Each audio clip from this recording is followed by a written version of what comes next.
Hello. So today I want to tell you about the game Stable Times from Love More Games. And this was a review copy that was given to me, and I am loving this game.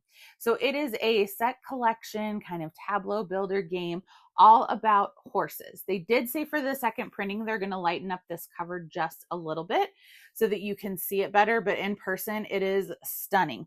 All of the artwork in this game is amazing, and every horse that is featured on these cards is a real horse with a real story, and there's information about them on there. So in this game, you are going to have a stable, and there are five, oops, that's on, oh no, that is the basic side.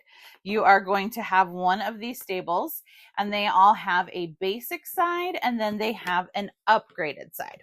And these are kind of meant to feel timeless, no specific time period, but you can pick the one that appeals to you most. And this is a game for 1 to 5 players. The solo is a beat your own score type of game, but I have found it very enjoyable. So you will start with your stable on the basic side, and then you will have the field out here, which is this lovely cloth. So everybody is going to get a player aid that is going to tell them how to play the game. You are going to shuffle up the cards. Everybody will get 3 to start, and then we will have 1 card in each of our 3 fields. So we have our draw pile, our discard pile, and then our 3 fields, and they are all labeled. Now, horses have types.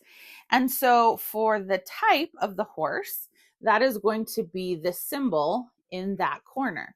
And horses are also worth ribbons or points. So you can see that. And then they also have a skill on them.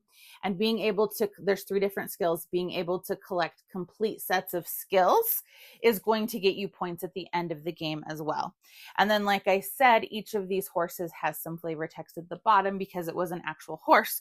So this one, for example, is Maggie May, which is rather appropriate that that is the one on top because Maggie May is one of my favorite songs for you that know. So Maggie May insists on being the boss around other horses, but is gentle and caring with anyone in the saddle. And that is from Jennifer H., who that is Maggie May's horse. So I will have 3 cards in my hand, and my stable tells me that I am at Stone Pine Ridge.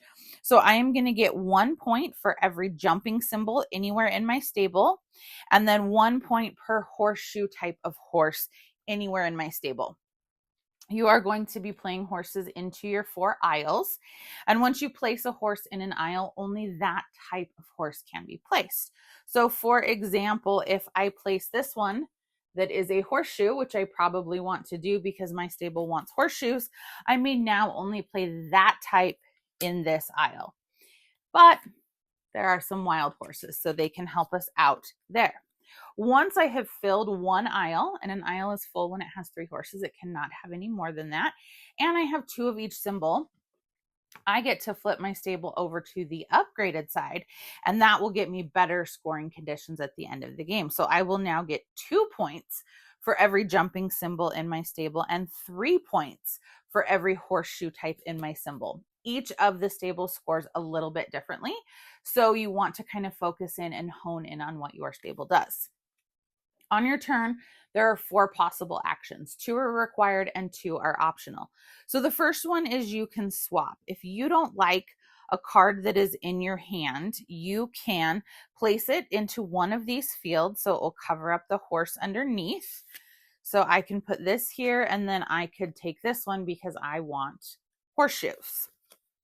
And then we would refill the field. So we always refill the fields if there is an empty slot, or if we ever have,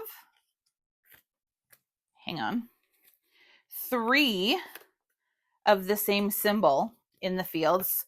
So we have 3 that are all those, the sun ones. So now the fields will go away and they will get refilled. So you can use this strategically to try and maybe get rid of a symbol that somebody else wants before it's their turn, or as a way to get new cards out into the market, essentially. So that was our first option, was swap. Then we must place. So you have to place 1 or 2 horses into your stable, and the game ends when someone has 3 complete aisles, meaning 3 of their aisles have 3 horses. So you're going to want to watch how quickly other people are playing horses, because if you're only ever playing 1 every turn and they're playing 2, they're going to end the game much more quickly. So maybe I will play both of those because those are the type that my stable wants, which I should not be on my upgraded side yet. So you do that, then you may discard. If you don't like the card you have, you can discard it, which is totally fine. And then the final thing is you always draw back up to 3. So because I have played the horseshoe type in this aisle, that is all that can be placed there going forward. And you may then do that same thing with the other aisles. So if you're only placing like one type in all of your aisles, you're going to be very limited in your options. So you may want to diversify, but also paying attention to what's going to get you the most points. You have to kind of balance that out. So then once the game ends, which is when one person gets 3 full aisles, meaning 3 horses in their aisles, everybody gets an equal number of turns, and then you go on to final scoring. So you will score based on your stable for what it says, whether you're on the basic or the upgraded side. You really want to get to the upgraded side. And then you will score the points that are on each horse or their ribbons, things like that. So for each of your aisles, and then whoever has the most ribbons is the winner. So I love this game for a few reasons. One, it's stunning. It's beautiful. I love that all the artwork is actual horses. I think that's really fun to read the flavor text on there. I love that it's set collection, that you have the limitations that you do, that there's upgrades, that there's ways to refresh what's in the market, that you have the potential to swap every turn. I just think this is a really enjoyable game. It's one that's not too complicated, so you can teach it to just about anyone pretty easily. It has that 1 to 5 player count, but it plays quickly, so it's easy to play a couple games of it or to get multiple games in at your game night. So I am enjoying Stable Times. I would love to know, have you played it? What do you think of it?